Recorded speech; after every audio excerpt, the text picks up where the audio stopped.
ଆପଣଙ୍କର ଅନ୍ତିମ ସଂସ୍କାର ପରେ କ'ଣ ହେବ ଆପଣ ଜାଣନ୍ତି? କିଛି ଘଣ୍ଟା ପରେ କାନ୍ଦବ ଭଳି ସମସ୍ତଙ୍କର ବନ୍ଦ ହୋଇଯିବ, ଆଉ ଲୋକମାନେ ଖାଇବା ପାଇଁ ଯୋଗାଡ଼ କରିବେ। କିଛି ଲୋକ ଆପଣଙ୍କ ବିଷୟରେ ଚର୍ଚ୍ଚା କରିବେ, ଆଉ କିଛି ଲୋକ ବନ୍ଧୁବାନ୍ଧବ ଫୋନ୍ କରି ଜଣାଇବେ ଆପଣଙ୍କ ପରିବାରକୁ, ଆମେ ଏମର୍ଜେନ୍ସି କାମରେ ଯାଇଥିଲୁ, ଯାଇପାରିଲୁ, କାମ କେମିତି ହୋଇଗଲା। କିଛି ଦିନ ପରେ ଆପଣଙ୍କର ପୁଅ ଝିଅମାନେ ବାହାରକୁ ପଳାଇବେ ସେମାନଙ୍କ କାମ କରିବା ପାଇଁ, କାରଣ ସେମାନଙ୍କର ଛୁଟି ସରିଯାଇଥିବ। ଆଉ ଆପଣ ଯେଉଁଠାରେ କାମ କରୁଥିବେ ଆପଣଙ୍କର ମାଲିକ, ଆପଣ ଯାହାକୁ ଅଧିକା ଭଲ ପାଉଥିବେ, ସେ ଆପଣଙ୍କ ଜାଗାରେ ଅନ୍ୟ ଜଣକୁ ରଖିବ। ଆଉ ମାସେ ପରେ ଆପଣଙ୍କ ଧର୍ମପତ୍ନୀ, ଆପଣଙ୍କ ସ୍ତ୍ରୀ ମୋବାଇଲରେ ଭିଡ଼ିଓ, ଟିଭିରେ କମେଡ଼ି ଦେଖି ଆପଣଙ୍କୁ ଧୀରେ ଧୀରେ ଭୁଲିଯିବେ।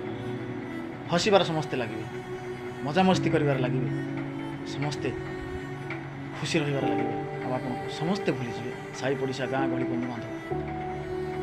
ଯଦି ଆପଣଙ୍କୁ ଏତେ ସହଜରେ ସମସ୍ତେ ଭୁଲି ଯାଉଛନ୍ତି, ତାହେଲେ ଆପଣ ବଞ୍ଚିଥିବା ବେଳେ ଏଇଆ ଭାବନ୍ତି ଯେ ଲୋକ କ'ଣ କହିବେ। ଲୋକ ଆଜ୍ଞା କେହି କିଛି କହିବେନି। ଆପଣ ଯେପର୍ଯ୍ୟନ୍ତ ବଞ୍ଚିଥିବେ ନା, ଆପଣଙ୍କୁ ଭ୍ୟାଲ୍ୟୁ ଦେବେ, ଆଉ ଆପଣ ଏ ଦୁନିଆ ଛାଡ଼ି ଚାଲିଗଲା ପରେ ନା, ଆପଣଙ୍କୁ କେହି ବି ପଚାରିବେନି। ଯଦି ଭିଡ଼ିଓଟି ଭଲ ଲାଗିଛି, ସେୟାର କମେଣ୍ଟ କରିବା ପାଇଁ ଜମା ଭୁଲିବେନି। ରହୁଛି, ଜୟ ଜଗନ୍ନାଥ।